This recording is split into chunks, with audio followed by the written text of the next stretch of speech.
লক্ষ্মীপুরের রামগঞ্জে ভয়াবহ এক হত্যাকাণ্ডে কেঁপে উঠেছে পুরো এলাকা। ডাকাতির উদ্দেশ্যে ঘরে ঢুকে মা ও মেয়েকে গলা কেটে হত্যা করেছে দুর্বৃত্তরা। ৯ অক্টোবর বৃহস্পতিবার রাতে উপজেলার ইসাপুর ইউনিয়নের শ্রীরামপুর গ্রামে ঘটে এই নৃশংস ঘটনা। নিহতরা হলেন স্থানীয় ক্রোকারিজ ব্যবসায়ী মিজানুর রহমানের স্ত্রী জুলেখা বেগম ও তার কলেজ পড়ুয়া কন্যা তানহা আক্তার মিম।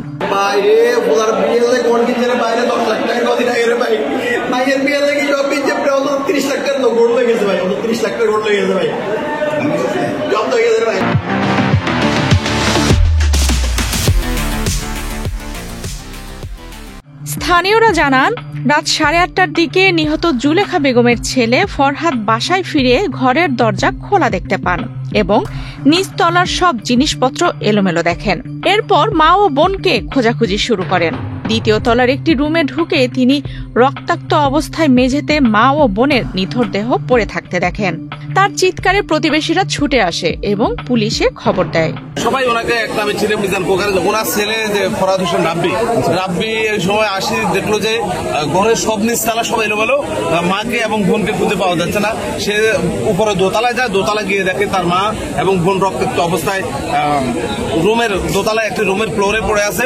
ওর মার নাম হচ্ছে জুলেখা বেগম এবং বোন হচ্ছে তানহামিম রামগঞ্জ মডেল কলেজের ইন্টারের শিক্ষার্থী। আজকের এই ঘটনার মধ্য দিয়ে রামগঞ্জে একটি এত বড় দুর্ঘটনা, এত বড় ঘটনা, এত বড় ন্যাক্কারজনক হত্যাকাণ্ড রামগঞ্জের ইতিহাসে আর আমরা খুব একটা দেখিনি বললেই চলে। ডাকাতির মতো ঘটনা ঘটেছে, কিন্তু ডাকাতির সাথে সাথে পাশাপাশি আমরা এও একটা মেসেজ পেয়েছি, প্রায় 30 থেকে 35 ভরি স্বর্ণালঙ্কার নিয়ে গেছে যারা এই ঘটনার সাথে জড়িত। আমরা এই ঘটনার সুষ্ঠু তদন্ত সাপেক্ষে আমরা এটার যথাযথ বিচার দাবি করছি। খবর পেয়ে রামগঞ্জ থানা পুলিশ ঘটনাস্থলে পৌঁছে মরদেহ উদ্ধার করে সদর হাসপাতালে পাঠায়। রামগঞ্জ থানার অফিসার ইনচার্জ আব্দুল বারী বলেন, ঘটনাটি অত্যন্ত রহস্যজনক। তদন্ত শুরু করা হয়েছে। দ্রুতই দোষীদের শনাক্ত করে আইনের আওতায় আনা হবে বলেও আশ্বাস দেন তিনি।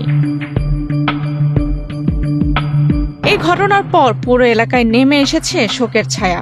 কে বা কারা এই হত্যাকাণ্ড ঘটিয়েছে তাৎক্ষণিকভাবে তা জানা না গেলেও ধারণা করা হচ্ছে মূল্যবান স্বর্ণালঙ্কার লুটের উদ্দেশ্যেই এই হত্যাকাণ্ড ঘটেছে। আফসানা রিপা, বাংলাদেশ প্রতিদিন।